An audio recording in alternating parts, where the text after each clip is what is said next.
Sa mapagpalang araw po sa ating lahat. Welcome back po sa ating 365 Daily Devotion with Pastor Russell Campo. So, ang topic po natin for today is nagkamali ba si Jesus sa kanyang propesiya? At meron tayong concept na prophecy of Jesus Christ. Jesus' prophecy in Matthew 24 primarily concerned the destruction of Jerusalem in AD 70 as God's covenantal judgment on Israel. The Great Tribulation in this generation refers to the first century event, not the end of the world.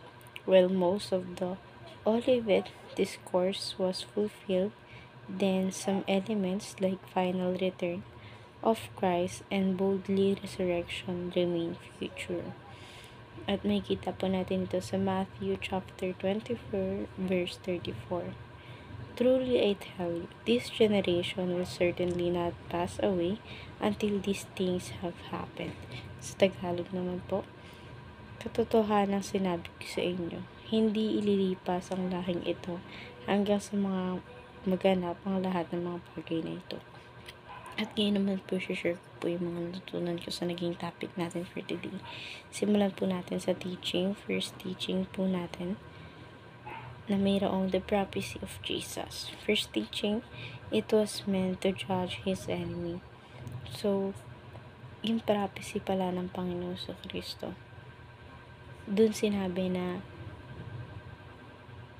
kailangan niya palang husgahan or bigyan ng judgment lahat ng kanyang mga kaaway, at yun yung alagad ng demon. At yun naman sa second teaching natin, it was fulfilled in the first century.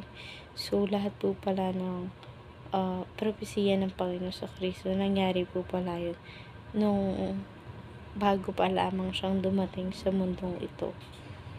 At yun naman sa third teaching natin, it was interpreted accurately by the early church. So, yung mga nangyari po pala ng past, binahagi na po pala yun, or ipinakita na po pala yun noon pa man, bago pa yung mga churches ngayon.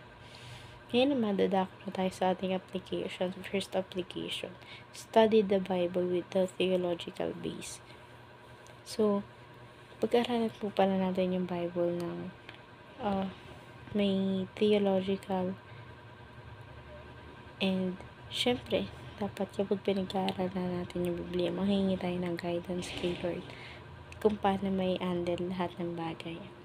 At ngayon naman sa second application, know that the Bible does not teach pessimism. So, dapat alam natin na yung Bible, hindi siya nagtuturo ng kasamaan, but tinuturo nito lahat ng kabutihan.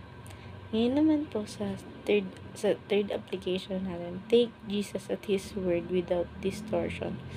So, kailangan pala natin may adapt yung ugali ni Christ. Hindi lang sa pamagitan kung paano siya makipagtungo sa ibang tao, but then the way He talked to us. At ngayon naman, sa ating discussion na tayo, what is the difference between believing that he world is getting worse and worse because of evil, and the world is getting better and better because of the victory of the gospel? So, sa akin, meron kasi siyang magkaibang paniniwala.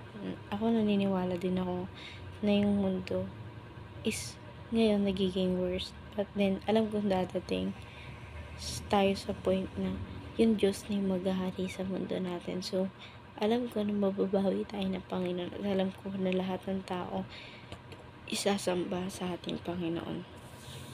At magiging mabuti yung mundo natin.